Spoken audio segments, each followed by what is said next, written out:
नीचे संख्याओं के दो समुच्चय दिए गए, संख्याओं के प्रत्येक समुच्चय में पहली संख्या में कुछ गणितीय संख्याएं लागू करके दूसरी संख्या प्राप्त की जाती है। इसी प्रकार दूसरी संख्या में कुछ गणितीय संख्याएं लागू करके तीसरी संख्या प्राप्त की जाएगी। इस तरह आगे भी होती रहेगी।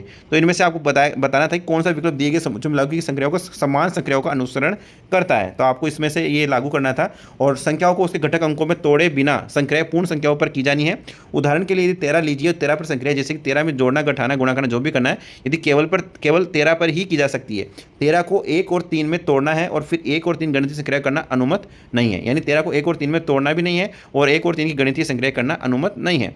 अब अपने को यहाँ पे एक दे दिया है कि 155.1 माइनस 125 माइनस 100 माइनस 80, फिर यहाँ पे कोमा दे रखा है, साथ देख सकते हैं 125 माइनस 95 माइनस 70 माइनस 50। ठीक है, तो इसमें से जो सही आंसर होगा गाइस वो होगा यहाँ पे 100 माइनस 70 माइनस 45 माइनस 25। ये कैसे आया देखिए, ये भी सिंपल है। इसके अंदर आपको कुछ नहीं करना था। 155 माइनस 125 में कितना डिफरेंस है गाइस, आप देख सकते हैं 30 का डिफरेंस है। 125 और 100 में कितना डिफरेंस है, 25 का डिफरेंस है। 100 और 80 में कितना डिफरेंस है, 20 का डिफरेंस। सेम इसी प्रकार से 125 और 95 में कितना डिफरेंस है, 30 है।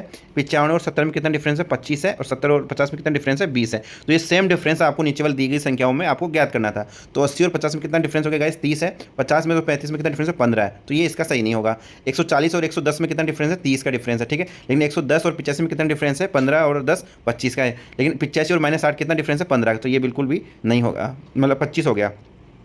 140 माइनस 110 कितना हो गया, 30 हो गया। 110 माइनस 110 माइनस 85 कितना हो जाएगा, 90। और आप देख सकते हैं कि 15 और 25, ठीक।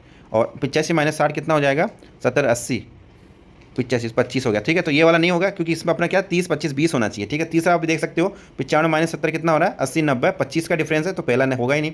तो इसमें देखो चौथा वाला जो ऑप्शन सही क्यों है वो आप देख लो। डिफरेंस क्या आना चाहिए, 30 25 20 का आना चाहिए। 100 माइनस 70 करोगे तो कितना डिफरेंस आ रहा है, 30 का आ रहा है। ठीक है, 70 माइनस 45 करोगे तो कितना डिफरेंस आ रहा है, 25 का आ रहा है। 45 माइनस 25 करोगे तो कितना डिफरेंस आ रहा है, 20 का आ रहा है। तो वही डिफरेंस है जो ऊपर वाले में है। ठीक है, जो ऊपर वाले डिफरेंस सेम वही डिफरेंस, इसलिए इसका आंसर क्या हो जाएगा, ऑप्शन 4 यहाँ पे करेक्ट आंसर हो जाएगा।